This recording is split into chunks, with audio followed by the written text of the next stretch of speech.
Assalamu alaikum. Welcome everybody to the session. So today we are going to start our class, and today the discussion will be on introduction to risk management. So already last class we talked about what do we mean by risk and different types of risk, peril and hazard. So already discussion have been done, and today we'll go for discussion in detail about the introduction to risk management. That means what do you mean by risk management and what are the ways or steps to manage the risk? So already you can see the chapter. This is the chapter of the book.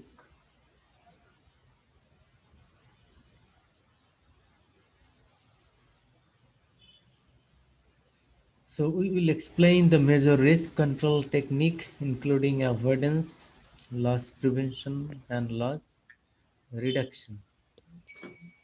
Then explain major risk financing technique like retention, non-insurance transfers and insurance.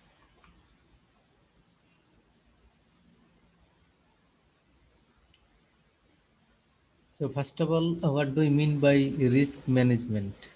So by management, we know it is the process of organizing, then planning, organizing, managing, controlling. So in case of risk management, there is also a process of planning, organizing, and controlling. So what kind of planning? The planning should be focused on risk. That means there are different category of risk, different types of risk, and we will focus which risk should be managed by what way. So that is the part of discussion of risk management. So risk already you know it is the uncertainty concerning the occurrence of loss. So if you have a business, so you have chance to make loss. If you go outside for a drive, you have chance to have an accident. So if you go for a walk and have an expectation to come back home safe and sound, so there is a chance that we may not meet our objective. That means coming back safe and sound.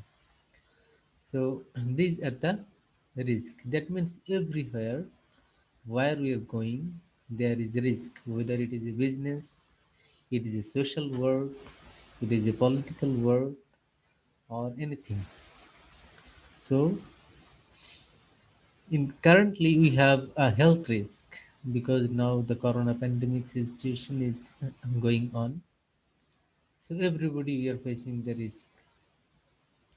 So recently, a renowned journalist already have been dead by coronavirus. So that means anytime we can be attacked by anything. So these are the risk. That means health risk, accident, road accident, business, political risk. Somebody is disappeared suddenly by the opponents, attacked by the opponents. These are the political risk, social risk. There is a curling, there is a attacking by one group to the other group, and in case of business, so there may be a loss. So, what are the activities we are doing every day? So, we are facing different kinds of risk. You got the point. যেখানেই যাচ্ছি আমরা সেখানেই দেখতে পাচ্ছি uncertainty, সেখানেই দেখতে পাচ্ছি বিপদ। এটি হেলথ রিস্ক থেকে শুরু করে বিজনেস, পলিটিক্যাল, সোশ্যাল সব জায়গাতেই আমরা দেখতে পাচ্ছি। তো এজন্যই মূলত বললাম যে এই রিস্কগুলিকে, এই আনসার্টেনটিগুলিকে কিভাবে আমরা হ্যান্ডেল করব।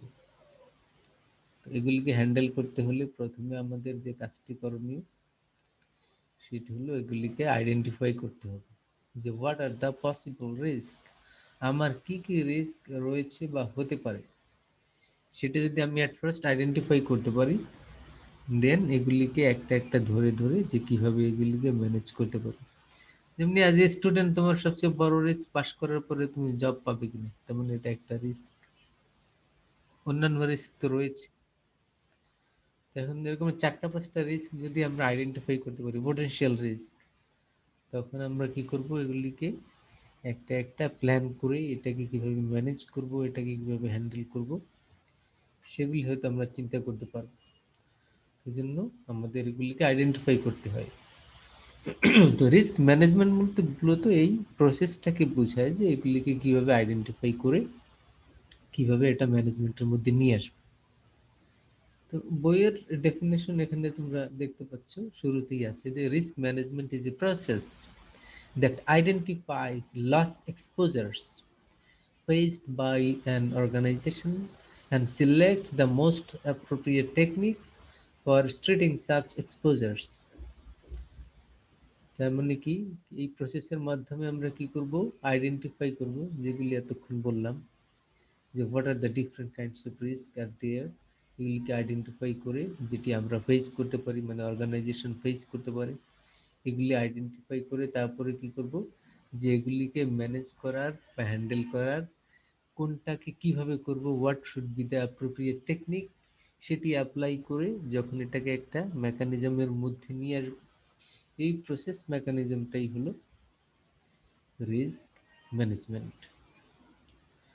তাহলে এবারে আমরা যদি একটু লিঙ্ক করি, তাহলে ইন্স্যুরেন্সের সাথে এর সম্পর্ক কি? রিস্ক ম্যানেজমেন্ট তো একটি বিষয়, তো বিভিন্ন ধরনের রিস্ক আছে, এগুলিকে কিভাবে ম্যানেজ করবে, তাহলে ইন্স্যুরেন্সের সাথে রিলেশনটা কি এখানে?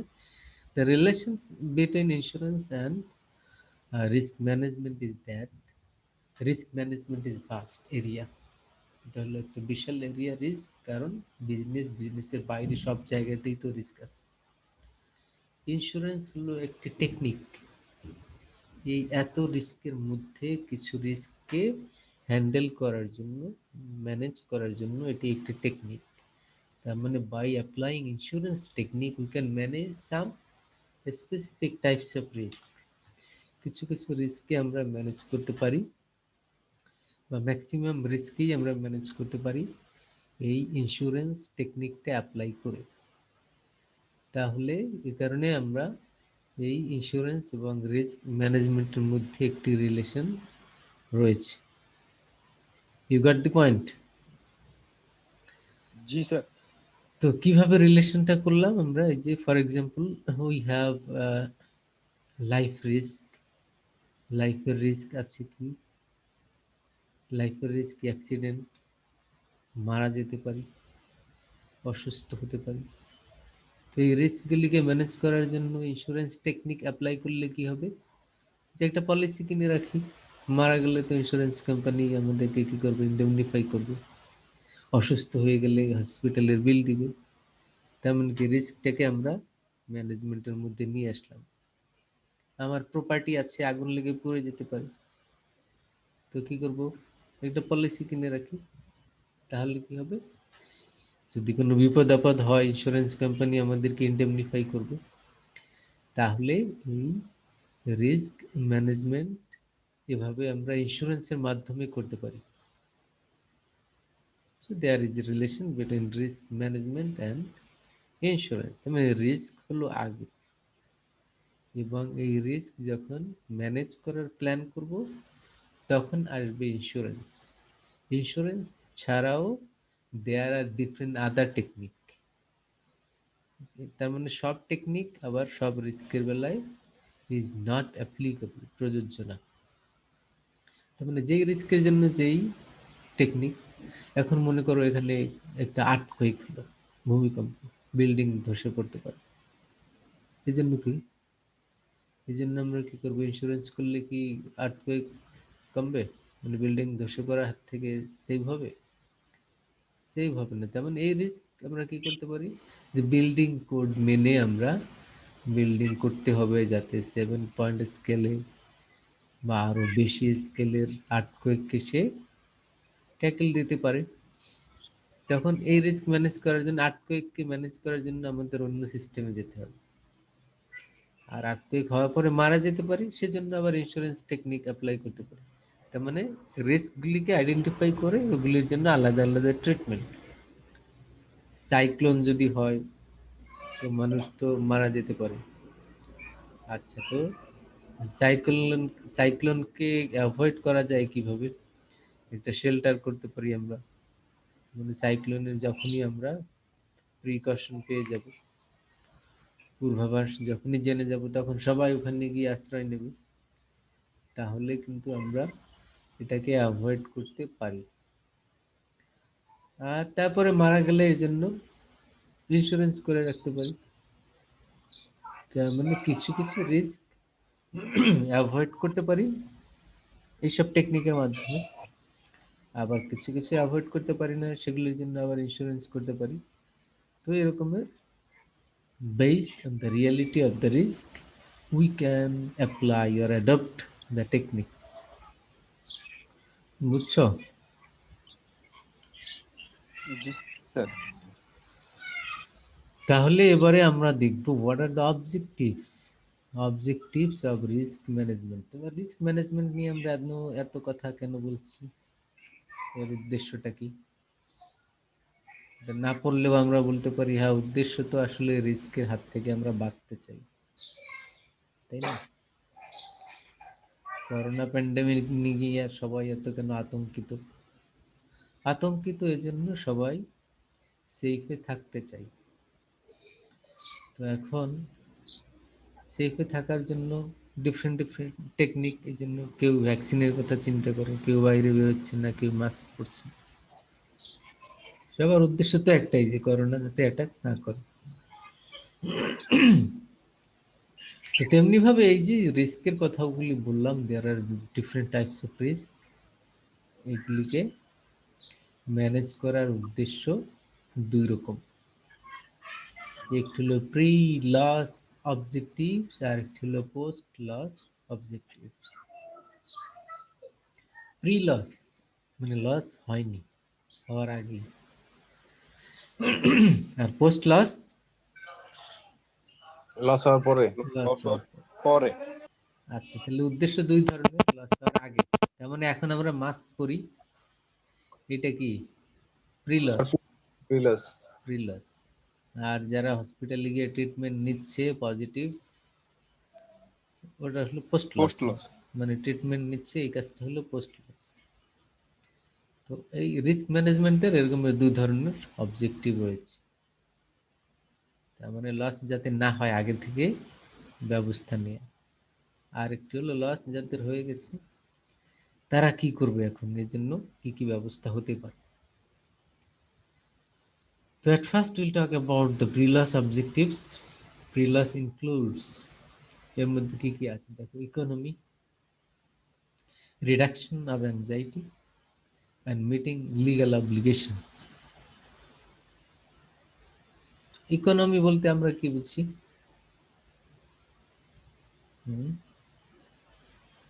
ইকোনমি বলতে কি বুঝি? অর্থনীতি। সেটা তো ইকোনমিক্স।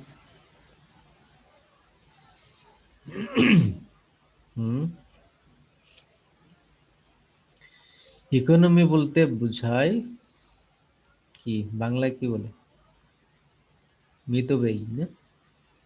মিতব্যয়ী বা খরচ কমানো, কম খরচ করা, বেশি যাতে খরচ না হয়। So these are called economy. তো এখন বড় ধরনের যদি লস হয়ে যায়, বড় ধরনের ক্ষতি, তো এগুলি যাতে না হয়, এই জন্য আমরা কি, যে অবজেক্টিভ ইজ দ্য ইকোনমি, তার মানে আমরা খরচকে কমাতে চাই। That is called economy. The first objective means that the firm should prepare for potential losses in the most economical way. Most economical way তে আমরা এটাকে কি করব? Most economical way কি, মানে কম খরচ করে এটাকে একটা ম্যানেজমেন্টের মধ্যে নিয়ে আসবো। এটাই হলো ফার্স্ট অবজেক্টিভ, যে আমরা চাচ্ছি যাতে বিশাল লস হলো, বিশাল ক্ষতি হলো, আর্থিক ক্ষতি, এটা যাতে না হয়। Second objective is the reduction of anxiety. Reduction of anxiety can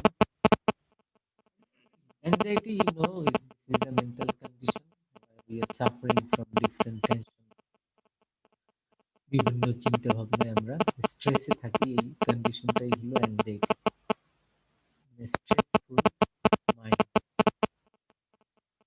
মানুষের মধ্যে এরকমের সিচুয়েশন কখন হয়? খুব স্ট্রেস, চিন্তা ভাবনা, রাতে ঘুম আসে না, টেনশন, মানে this is a mental condition. একটা সিচুয়েশন যদি হয় কারোর, সে বুঝবে এর কষ্ট কি, যে ঘুম না আসার কষ্ট কি। তোমরা হয়তো শুয়ে পড়লেই ঘুমিয়ে পড়ো এই বয়সে, এটি হয়তো এখন বুঝবে না। আমাদের বাবা মা আশেপাশের অনেককে দেখে বুঝবে যে না, ঘুমোতে পারার কষ্টটা কত। স্যার, স্যার ওখানে কি নয়েজ হচ্ছে স্যার? নয়েজ তো তোমাদের ওদিকে কোথাও হচ্ছে, আমিও শুনতে পাচ্ছি। এটা হয়তো ওই যে পাশে মোবাইল থাকলে অনেক সময় যদি কল আসে বা মেসেজ আসে তখন এই ধরনের নয়েজ হয়। জি স্যার। স্যার আমাদের সবার মিউট করা স্যার। আচ্ছা, তো মিউট রাখো, তাইলে হবে না, বা মোবাইলগুলি দূরে রাখো, তাইলেও হবে। যেটি বললাম, এই যে অ্যাংজাইটি, এই রিডাকশন অফ অ্যাংজাইটি, এটি করার জন্য আমরা কি করব? রিস্ক ম্যানেজ করব। কারণ এই রিস্কের টেনশনই তো ঘুম আসে না। মনে করো তোমার বাবা মা চিন্তা করবে আমার এই ছেলে বিবি পাশ করার পরে একটা জব করতে হবে, কি জব করবে, এটা তার একটা টেনশন। অথচ তোমার টেনশন বেশি হওয়ার কথা ছিল, কিন্তু বাবা মার টেনশন হয়তো তোমার চেয়ে আরো বেশি। তোমাকে বিয়ে শাদী দিতে হবে, তোমার মাথায় এই টেনশন থাকতে পারে, কিন্তু তাদের মাথায় টেনশন আরো বেশি। তো এই যে টেনশন বিভিন্ন, যে ছেলেকে বিয়ে দিতে হবে বা মেয়েকে বিয়ে দিতে হবে, এর জবের ব্যবস্থা কি হবে, ছেলের ভবিষ্যৎ কি হবে, এই যে বিভিন্ন ধরনের চিন্তা ভাবনা, তো এইটা একটা অ্যাংজাইটি তৈরি করে। চিন্তা ভাবনা অ্যাংজাইটি আবার এক জিনিস না। চিন্তা ভাবনা ভালো জিনিস, যে কি করণীয়, কি করা যায় এই নিয়ে ভাবনা চিন্তা। আর অ্যাংজাইটি হলো এই চিন্তা ভাবনা যখন মেন্টালি অ্যাফেক্ট করে এবং আলটিমেটলি ফিজিক্যালি অসুস্থ হয়। তো এই অ্যাংজাইটিকে আমরা কি করব? রিডিউস করব, কমাবো, অ্যাভয়েড করব, মিনিমাইজ করব। হাউ?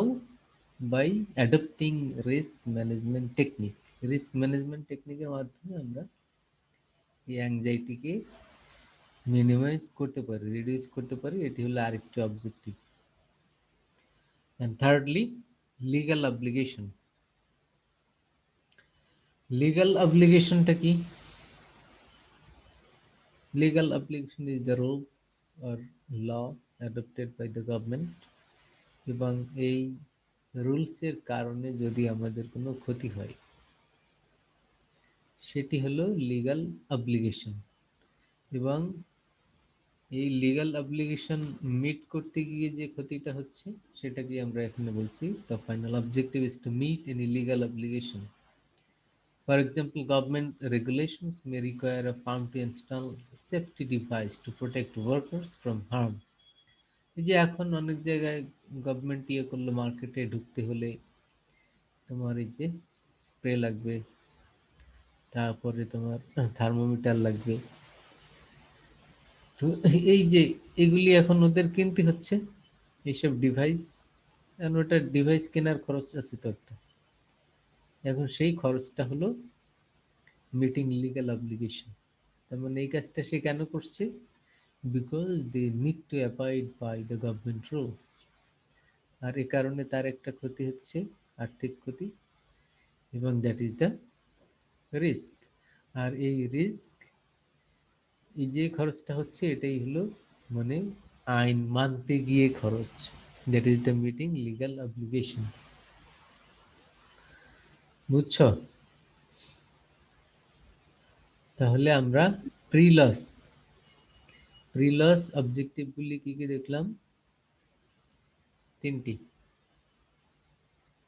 কি economy, reduction of anxiety, meeting legal obligation. তো এই কারণে আমরা এই অবজেক্টিভ মাথায় রেখে আমরা কি করি, রিস্ক ম্যানেজমেন্ট টেকনিক অ্যাডপ্ট করি। তারপরে পোস্ট লস নিয়ে এবার কথা বলবো যে what are the post loss objective, মানে লস যাদের হয়ে গেছে তারা কি কি করবে এবং সেই পয়েন্ট অফ ভিউ থেকে অবজেক্টিভগুলি কি কি। 1 নম্বর অবজেক্টিভ হলো লস হয়ে গেছে মানে কি, করোনা ভাইরাস অ্যাটাক করেছে কাউকে, এখন সে হসপিটালে গিয়ে ভর্তি হচ্ছে। অবজেক্টিভ কি, কি কারণে গেল? সার্ভাইভ করতে চায়, সিম্পল সার্ভাইভাল, বেঁচে থাকতে চায়। তাহলে পোস্ট লস অবজেক্টিভের প্রথম অবজেক্টিভই হলো survive. The most important post loss objective is survival of the firm. এখানে তো ফার্মের ক্ষেত্রে, বিজনেসের ক্ষেত্রে যেটাতে টিকে থাকতে হবে, সার্ভাইভ করতে হবে। এজন্যই তো রিস্ক ম্যানেজমেন্ট দরকার। রিস্ক ম্যানেজমেন্ট না করলে তো আমরা বিজনেস সার্ভাইভ করবে না। So that is the first post loss objective. Second post loss objective is to continue operation. Continue operations. Operations কিসের? বিজনেস। বিজনেস অপারেশনস যাতে স্মুথলি কন্টিনিউ হয়, যাতে এটি হল্টেড না হয়, কোনো ধরনের প্রবলেম না হয়, বন্ধ হয়ে না যায়। এই কারণেই লসকে ম্যানেজ করতে হবে। যে লস হয়ে গিয়েছে এখন কি করতে হবে, এটাকে ম্যানেজ করে আবার সামনে আগাতে হবে। তার মানে কি, হসপিটালে গিয়ে ভর্তি হয়ে ট্রিটমেন্ট নিয়ে আবার কাজে ফেরত যাওয়া। তো এটাই হলো continue operations. Third post loss objective is stability of earnings. Earning এর স্ট্যাবিলিটি থাকা। কারণ হঠাৎ করে লস হয়ে গেলে কি হয়, যেমনি এখন আমাদের করোনা প্যান্ডেমিক সিচুয়েশনের কারণে আমরা দেখি যে most of the financial institutions are affected to some extent and their profit, their profitability is affected. ডিসেম্বরে ক্লোজিং হলো সকল কোম্পানিরই, তো তারা হয়তো বিগত বছরের চেয়ে ইয়ার টু ইয়ার যে প্রফিট মেজার, সেটি হয়তো কম্পেয়ার করলে তারা দেখবে যে আগের চেয়ে কমে গেছে। তো আগের চেয়ে কমে গেলে এটা কেন হয়েছে? Because of this situation. এখন এই সিচুয়েশনকে তারা ম্যানেজ করার জন্য, মানে এটা যদি আরো বেশি ডিক্লাইন না করে, আরো বেশি এফেক্ট না করে, এই জন্য হয়তো তারা প্ল্যানিং করবে, চিন্তা ভাবনা করবে। That is the stability of earning, because the business firm, they are trying to maintain a certain level of profit, যে আমরা এই লেভেল থেকে আমাদের টার্গেট হলো প্রফিট বাড়তে থাকে, কিন্তু না বাড়লেও যাতে এখানে থাকে, যদি ডিক্লাইন করে, কমে যায়, এটি যাতে না হয়। আর ডিক্লাইন কখন করে? যখন হিউজ একটা লস হয় তখন। তো এখানে স্ট্যাবিলিটি বলতে একটা লেভেল মেনটেন করা, স্টেবল থাকা। So we should avoid the fluctuations, ups and downs, এটা যাতে অ্যাভয়েড করতে পারি। তো এটি হলো আরেকটি third post loss objective. And fourth post loss objective is continue growth of the farm. আমরা ফার্মের কি চাই? গ্রোথ চাই। ফার্মের গ্রোথ বলতে এবছরে আমাদের প্রফিট কত? 50 লাখ, পরের বছর 60 লাখ, পরের বছর 70 লাখ, পরের বছর 80 লাখ। এটা হলো গ্রোথ। এই গ্রোথ যাতে আমরা ধরে রাখতে পারি, এই জন্য গ্রোথ ধরে রাখার উপায় কি, কোনো ধরনের বড় ধরনের যাতে রিস্ক ফেস না করি, এটা আগে থেকে কন্ট্রোলিং করা। So that is also another post loss objectives, continue growth of the farm. And finally, the social responsibility. Social responsibility includes the company or the business should have some responsibility towards the society, because they are working or making business in the society, they are affecting society, environment to some extent, so they have some responsibility as well. যেহেতু তারা এই সোসাইটিতে business করে, এই সোসাইটির মানুষ নিয়ে কাজ করে, এই সোসাইটির পরিবেশ দূষণ করে, মানুষকে ক্ষতি করে, তাহলে মানুষের জন্য তাদের কি কোনো দায় দায়িত্ব নাই? আছে তো। যেমনি আমরা একটা ফ্যামিলিতে বড় হই, বাবা মা আমাদেরকে টেক কেয়ার করে, বাবা মা বা বড় ভাইরা অনেক সময় টেক কেয়ার করে ফ্যামিলিতে। তো এখন আমি বড় হলাম, আমার কোনো রেসপন্সিবিলিটি নাই towards the family, towards the elders? অবশ্যই রয়েছে। তো এ কারণেই তো আমরা কি করি, বাবা মা আবার যখন বৃদ্ধ হয়ে যায় তাদেরকে আবার টেক কেয়ার করি। এটি হলো একটা দিক। অ্যাজ এ মুসলিম আমাদের উই হ্যাভ শরিয়া রেসপন্সিবিলিটি, আল্লাহ সুবহানাহু ওয়া তাআলার গাইডলাইন আছে, এগুলি করতে হবে, সেই পয়েন্ট অফ ভিউ থেকে করি। কিন্তু যারা নন মুসলিম তারাও তো করে, তাহলে ওরা কেন করে? ওরা তার শরিয়া ফলো করে না। They are also doing because they are feeling some responsibility towards the elder ones, towards their parents. আর যারা অনেক বেশি ইন্ডিভিজুয়ালিস্টিক, এগুলি মনে করে না দায় দায়িত্ব, ওরা হয়তো they are sending their parents to the old home. এটা আমেরিকান বা ইন্ডিভিজুয়ালিস্টিক সোসাইটিতে আমরা বেশি দেখতে পাই, যে সেখানে এল্ডারদের প্রতি আর রেসপন্সিবিলিটি ফিল করে না, তখন কি করে, ওল্ড হোমে পাঠিয়ে দেয়। কিন্তু আমরা এই সোসাইটিতে আমরা এটা করি না, because we are feeling responsibility. আর এই রেসপন্সিবিলিটির কারণেই আমরা আবার তাদেরকেও টেক কেয়ার করি।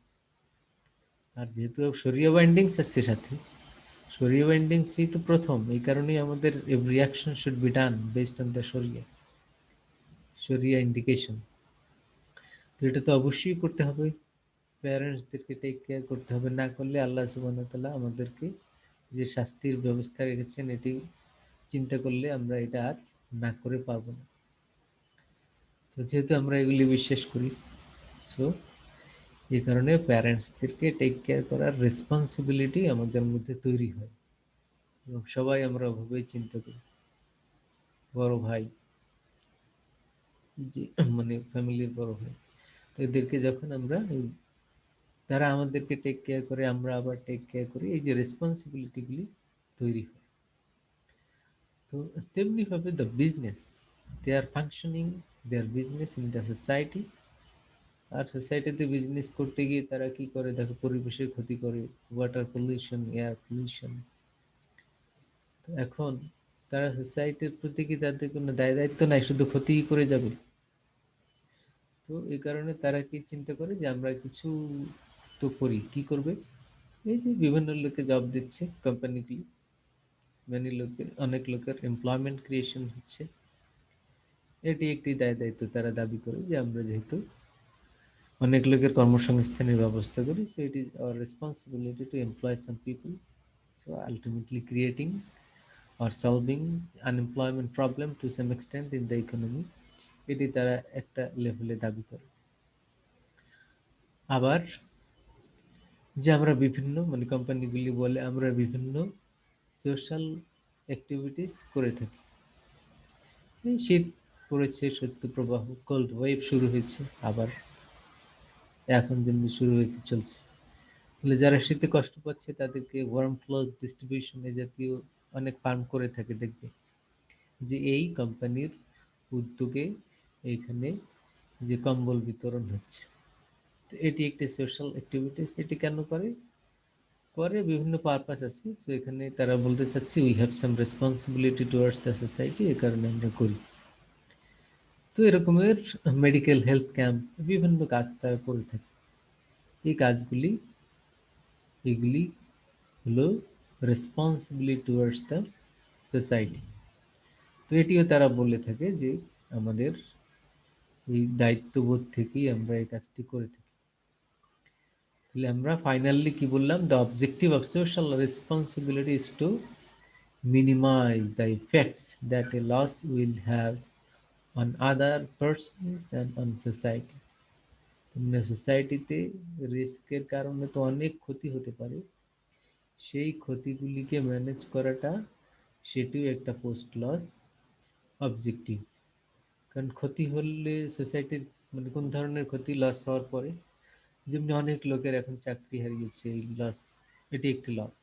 করোনা প্যান্ডেমিকের কারণে অনেক লোক জব হারিয়েছে, এমনকি লস হয়ে গেছে, তারপরে এই যে ক্ষতিটা হলো, এই ক্ষতি এখন কোম্পানিগুলি কি করবে, এই যে রেসপন্সিবিলিটি টুয়ার্ডস সোসাইটি, তারা যদি কিছু লোকের কর্মসংস্থানের ব্যবস্থা করে, তাহলে কিছুটা লাঘব হলো, কিছুটা মিনিমাইজ হলো। So that is the post loss objective, and that is the responsibility towards the society. বুঝছো? জি সবাই স্যার। বুঝতে পেরেছো? না বুঝলে বলো। তাহলে অবজেক্টিভটা আমরা শেষ করলাম, অবজেক্টিভ অফ রিস্ক ম্যানেজমেন্ট।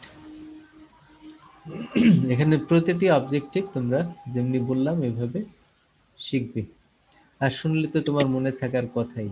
যদি ভাইবার সময় আমরা জিজ্ঞেস করি যে what do you mean by post loss objectives, তো তুমি যাতে বলতে পারো প্রি লস অবজেক্টিভ ওর মধ্যে কি কি আছে। যদি স্পেসিফিক বলি what do you mean by objectives of legal obligation, তো বা রেসপন্সিবিলিটি, সোশ্যাল রেসপন্সিবিলিটি, এই অবজেক্টিভটা কি, তো সেটি তুমি তখন এক্সপ্লেইন করবে স্পেসিফিক। তো এতটুকু বলার মতো করে যা শেখা দরকার বা যতটুকু পড়া দরকার সেভাবে প্রিপারেশন নিলেই চলবে। কারণ পরীক্ষাতে আর তোমার তো আর এখানে 2-4 পেজ লিখতে হবে না, কিন্তু এতটুকু বলতে পারার মতো you need to have preparation. Okay, yes sir. তাহলে আমরা এরপরে steps in the risk management process, risk management প্রসেসটা দেখব এবং এর মাধ্যমেই শেষ করব আজকে। তো steps in risk management process মানে কিভাবে রিস্ক ম্যানেজ করব, এই প্রসেসটা কি। শুরুতেই তো আমরা বলেছিলাম risk management is a process. প্রসেসটা কি তাহলে, এখানে কয়েকটা স্টেপ আছে, দেখো এটা আমরা ফিগারের মাধ্যমে এখানে শো করছি। Identify loss exposure, that is the first step. Secondly, analyze the loss exposure. Select the appropriate techniques for treating the loss exposures. And finally, implement and monitor the risk management program. তাহলে কয়টা step plan আমরা, 4টা step. প্রথমে কি করব, identify করব। Identify কিভাবে করব, যে আগেও একটু বলেছিলাম যে what are the possible risk, কি কি রিস্ক আমার হতে পারে, লস হতে পারে পসিবল, সেগুলিকে আমরা নোট ডাউন করব যে এগুলি এগুলি আমার ক্ষেত্রে হতে পারে, এটা হলো identify. Secondly analyse the loss exposure, এরপরে অ্যানালাইসিস করে কি এটা একটা শর্ট লিস্ট করব, যে লিস্ট করতে গিয়ে দেখলাম যে অনেক ধরনের লস, এটি 20টা 50টা হয়ে গেছে লিস্টের মধ্যে। এরপরে এটিকে শর্ট লিস্ট করবো, অ্যানালাইজ করব যে এর মধ্যে কোনগুলি আমার ক্ষেত্রে বেশি হতে পারে, চান্স বেশি, তো বাকিগুলিকে আমরা হয়তো লিস্ট থেকে বাদ দিলাম। অ্যানালাইসিস করে মোর স্পেসিফিক সেগুলিকে শর্ট লিস্টেড করে ফেললাম। থার্ডলি কি করব, এখন এটাকে 2টা ভাগ করব, এই যতগুলি শর্ট লিস্ট করলাম, যে এর মধ্যে কোনগুলি আমরা অ্যাভয়েড করতে পারি আর কোনগুলি আমরা অ্যাভয়েড করতে পারি না। যেগুলি অ্যাভয়েড করতে পারি এগুলি একটা ভাগ করলাম, এগুলিকে বলা হলো রিস্ক কন্ট্রোল। আর যেগুলি অ্যাভয়েড করা যাচ্ছে না সেগুলি হলো রিস্ক ফাইন্যান্সিং। তার মানে 2 ভাগ করলাম, একটি হলো রিস্ক কন্ট্রোল আর একটি হলো রিস্ক ফাইন্যান্সিং। এরপরে আমরা এই রিস্ক কন্ট্রোলের মধ্যে, কন্ট্রোল বলতে এটাকে একেবারে বিদায় করে দিতে পারি কিভাবে, বা অ্যাভয়েড করে দিতে পারি কিভাবে, আর যেগুলি এটা করতে পারি না সেগুলি হলো রিস্ক ফাইন্যান্সিং। আর সেক্ষেত্রে আমরা রিস্ক ফাইন্যান্সিং এর টেকনিকগুলি অ্যাডপ্ট করব, আর কন্ট্রোলের মধ্যে যেগুলি সেগুলিও আমরা অন্য ধরনের টেকনিক অ্যাপ্লাই করব। তো এগুলি হলো খাতা কলমে আছে এ পর্যন্ত। আর ফোর্থ স্টেজে গিয়ে আমরা সেটাকে ইমপ্লিমেন্ট করব, তেমন কি এখন অ্যাকশন প্ল্যান, কাজ শুরু করব। এবং অ্যাকশন প্ল্যান মানে কাজ শুরু করেই শেষ না, আমরা আবার টাইম টু টাইম মনিটর করব যে এটি ইমপ্লিমেন্টেশন প্রপারলি হচ্ছে কিনা, কোথাও সমস্যা হচ্ছে কিনা, আমরা যেমনি চাচ্ছি সেভাবেই হচ্ছে কিনা। তো এটি হলো আমাদের রিস্ক ম্যানেজমেন্ট টেকনিক। আমরা এখন একটু এই থার্ড যেটি ওইটা একটু ডিটেলসে দেখবো যে রিস্ক কন্ট্রোলটা কি আর রিস্ক ফাইন্যান্সিংটা কি।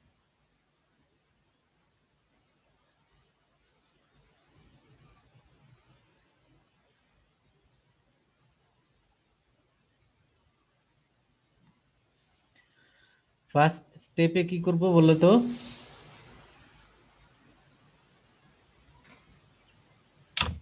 কি করব শুনতে পাচ্ছ?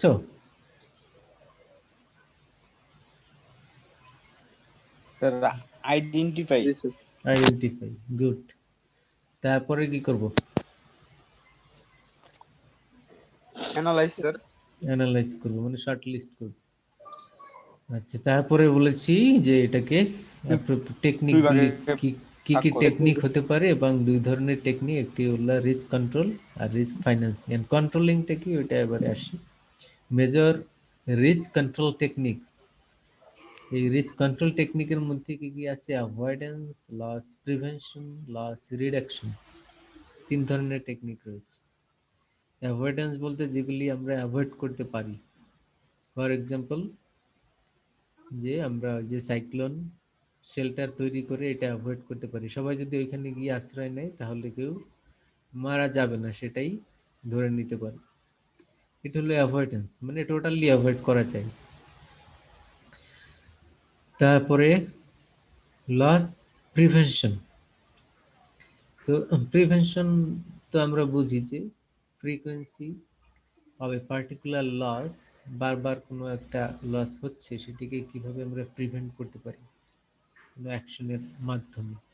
For example, measures that reduce truck accidents include driver examinations, zero tolerance. আমরা দেখলাম না যে মধ্যে কত সড়ক আন্দোলন হলো।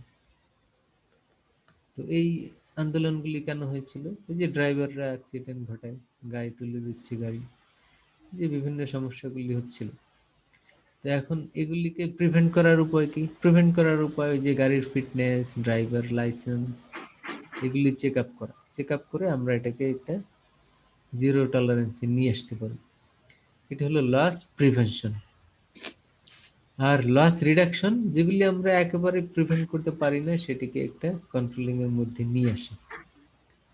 তো সেটি হলো example include installation of an automatic sprinkler system that promptly extinguishes a fire.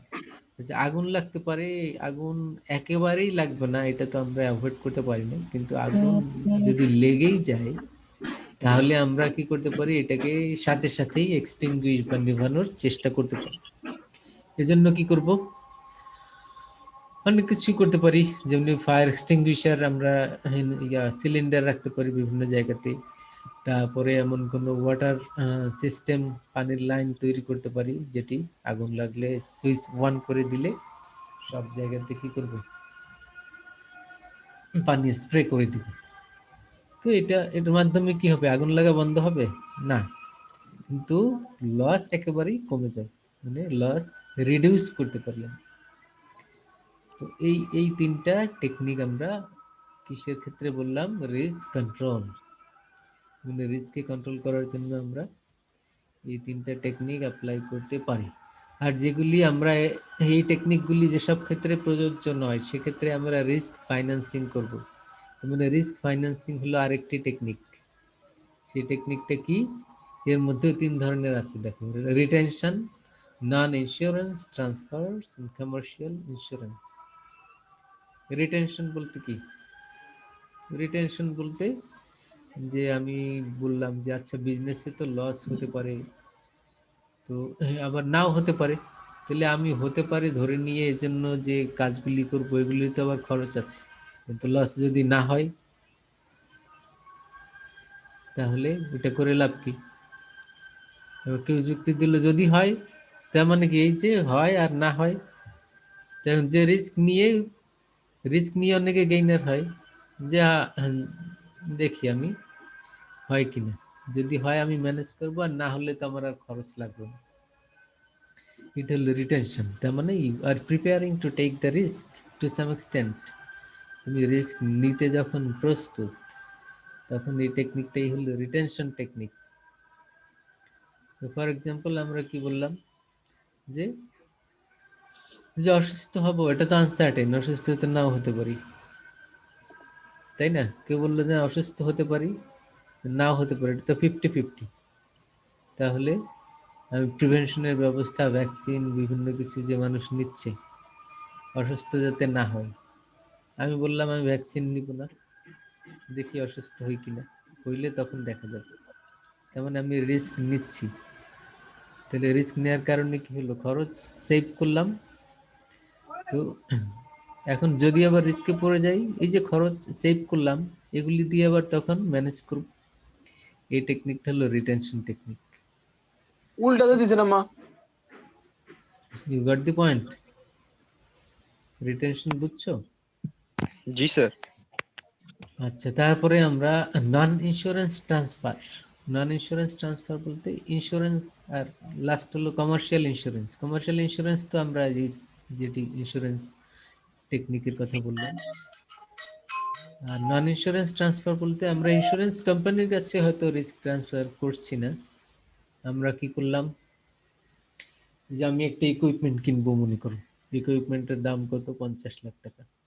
তো এখন এই ইকুইপমেন্ট কিনে বিজনেস শুরু করব, প্রোডাক্ট সেল করব, কিন্তু যদি লস হয়, লস হলে তখন তো আমার পুরো 50 লাখ টাকার ইকুইপমেন্ট কি করব, এটা তোর কাজে লাগবে না, পুরোটাই লস।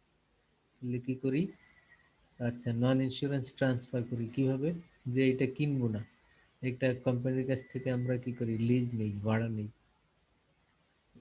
লিজ নিলাম বা ভাড়া নিলাম।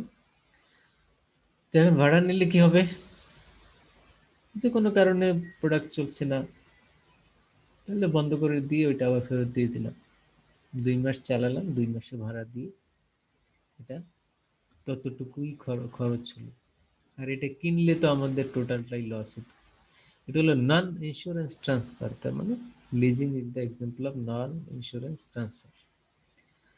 আর lastly commercial insurance, that is the mostly use technique, যেটাকে আমরা ইন্স্যুরেন্স কোর্স হিসেবে পড়ছি এখানে।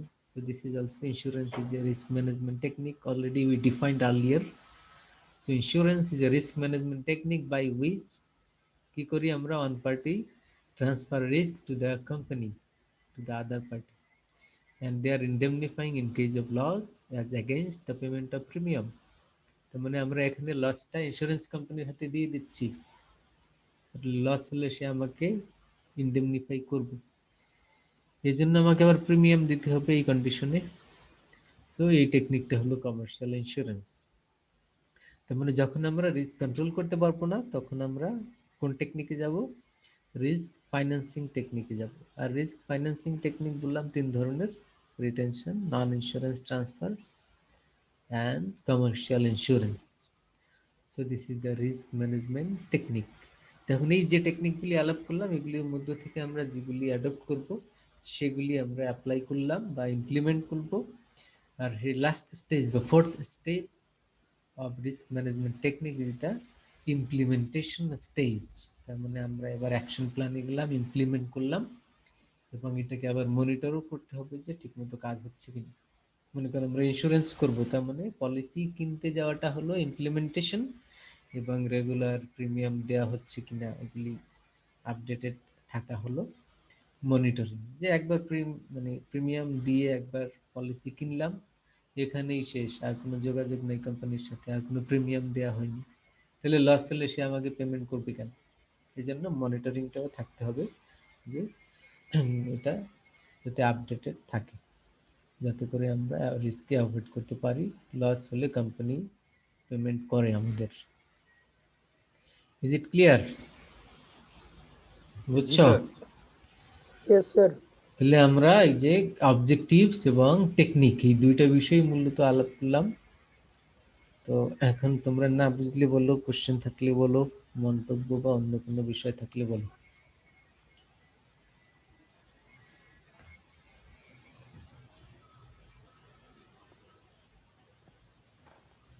কোশ্চেন আছে কোনো? মানে সবাই বুঝছো, তাই তো?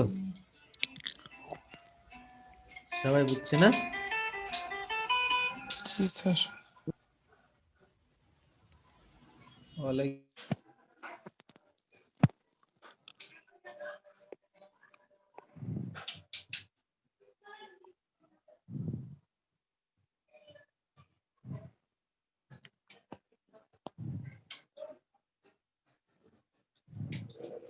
ভাই কেউ একজন স্ক্রিনশট নিয়ে গ্রুপে দিয়ে দে।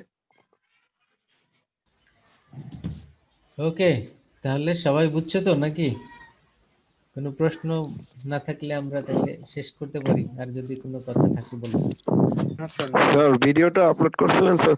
হ্যাঁ হ্যাঁ, রাতে দিয়েছি তো। হ্যাঁ ভাই কে যেন নক করলে না, রাতে দিয়েছি, তারপরে পাওনি? তো পাইনি তো স্যার এটা এখনো। পড়াচ্ছেন নাকি পিডিএফ দিবেন স্যার? হুম, আজকের ক্লাসে যেটা পড়াইছেন স্যার এটা দিব দিব। স্যার এখন দিলে ভালো হতো স্যার, এখন তো একটু আচ্ছা ঠিক আছে, দিয়ে দিব। আর আগেরটাও দিয়েছি, ওই ইউটিউবে ঢুকলেই তো পাবে ওখানে। না স্যার ওখানে ক্লাস আছে না আজকের স্যার, এই যে স্যার পিডিএফ অথবা ডকুমেন্ট স্যার। পিডিএফ না, ওটা তো বইয়ের পেজ, যেটা আমি এখানে শো করেছি। তো ওটা স্যার ছবি এখানে, তোলা এটা এখান থেকেই দেখে নিও, আর না হলে বইটা লাইব্রেরিতে আছে, ওখান থেকে নিও। স্যার স্যার একটা কথা ওইগুলোর স্যার। সাথে এটা মিলল না স্যার। বলো। স্যার আমার না প্রেজেন্টেশনটা এখনো দেওয়া হয়নি স্যার। এটা আমার ভুলের কারণে দেওয়া হয়নি স্যার। আমার একটা ইনফ্লেক্ট ক্লাস ছিল, এই কারণে স্যার দেওয়া হচ্ছে না স্যার। আমি কালকে দিতে চাই স্যার, এর জন্য বারবার আপনাকে ওই ভিডিওটা দিতে বলছিলাম স্যার। ভিডিওটার মধ্যে সবকিছু ছিল তো, এই কারণে। ভিডিওটা তো নিয়েছিল, ওই যে রিস্ক ম্যানেজমেন্টের ফার্স্ট ক্লাস। জি জি স্যার, জি স্যার, সেটাই। ওইটা দিয়েছি তো, রাতে দিয়েছি, পাওনি? জি না স্যার, এখনো পাইনি ওই স্যার। ইউটিউবে ঢুকলেই পাবে। আমি গ্রুপে হয়তো দেই নাই, কিন্তু ইউটিউবে আপলোড করা আছে। ও আচ্ছা আচ্ছা, থ্যাংক ইউ স্যার। ওখানে গেলেই পাবে। জি ওইটার স্যার, মনে হয় থ্যাংক ইউ। ক্লাস নাম্বার কত, 14 মনে 14, হয়। জি স্যার, 14 হ্যাঁ, স্যার। 14 নাম্বার। আর 15 নাম্বার তো শুধু প্রেজেন্টেশন ছিল। জি স্যার, তো শুধু ওইটা আমি আপলোড করে দিয়েছি, ওখানে ঢুকলেই পাবে, দেখে নিও। জি স্যার। আর স্যার আজকেরটাও দিয়ে দিব ইনশাআল্লাহ। স্যার ক্লাস শিডিউল কি স্যার চেঞ্জ করছেন স্যার? শিডিউল চেঞ্জ বলতে, এই ইন্স্যুরেন্স, জি ইন্স্যুরেন্সটা তো স্যার। এখন 12টায় নেই, আজকেও 12টায়, আগামীকালও স্যার 12টায় নেই। আপনিও চেঞ্জ করছেন, ম্যাক্রো ইকোনমিক্সের স্যারও চেঞ্জ করছে স্যার। আমার আসলে কপালটাই খারাপ, দুইটা একসাথে করতেই পারতেছি না। চেঞ্জ করলাম তো, তাতে তো আর তোমার আরো দুইটা দুই সময় পড়ার কথা। জি স্যার, 4টা বাজে হওয়ার কথা ছিল স্যার। আমার আসলে আপনার সাথে একটু দেরি হয়ে যায় ক্লাসটা করতে। একমাত্র আমি বৃহস্পতিবারই ইয়ার ক্লাসটা পাই, ইন্স্যুরেন্স টাকা ফুলের ক্লাসটা পাই। আচ্ছা, যাই হোক, যদি কোনোদিন সমস্যা হয় ভিডিওটা দেখে নিও, জি স্যার। এই আর কি, ইনশাআল্লাহ।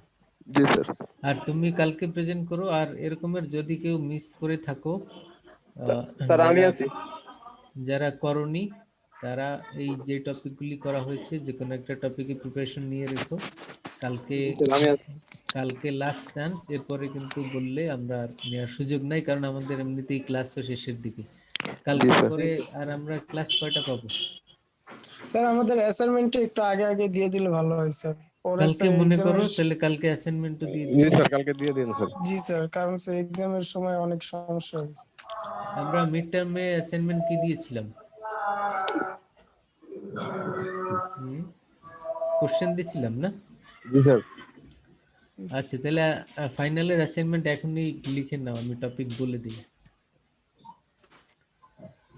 ফাইনালের স্যার জন্য লিখে যে লিখে ইয়েটা দিবেন স্যার। অ্যাসাইনমেন্ট থাকবে তোমাদের 20 মার্কসের ফাইনাল এক্সামের পার্ট, সেটি হলো prospects and problems of insurance business in Bangladesh. Prospects sir একটু and চ্যাট বক্সে স্যার problems এটা দিয়ে দেন স্যার।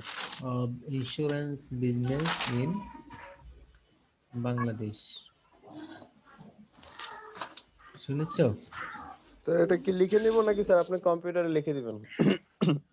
ট্রেডিং হাতে বক্সে হাতে একটু দিয়ে দিলে ভালো হয় স্যার। হাতে। স্যার চ্যাট বক্সে একটু লিখে দিলে ভালো হয় স্যার।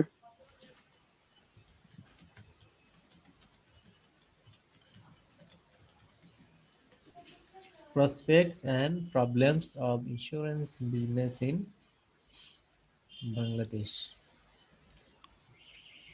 Prospects বলতে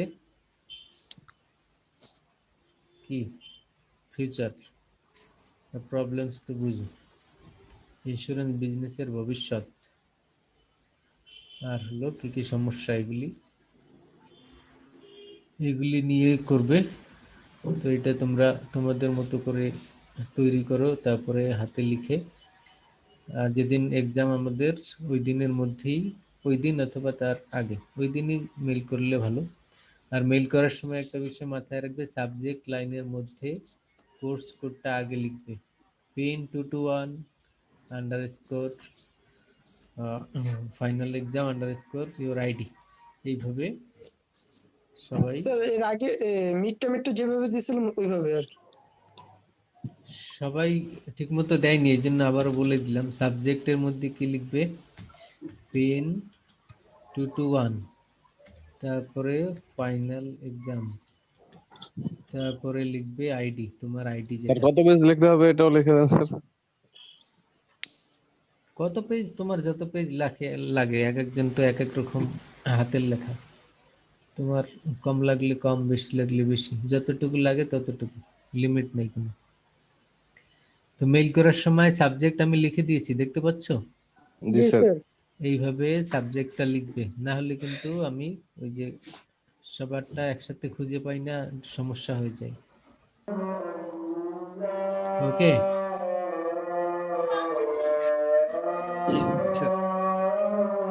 তাহলে বেস্ট অফ লাক, আগামীকাল আবার কথা হবে ইনশাল্লাহ। ওকে, আসসালামু আলাইকুম। স্যার আসসালামু আলাইকুম। স্যার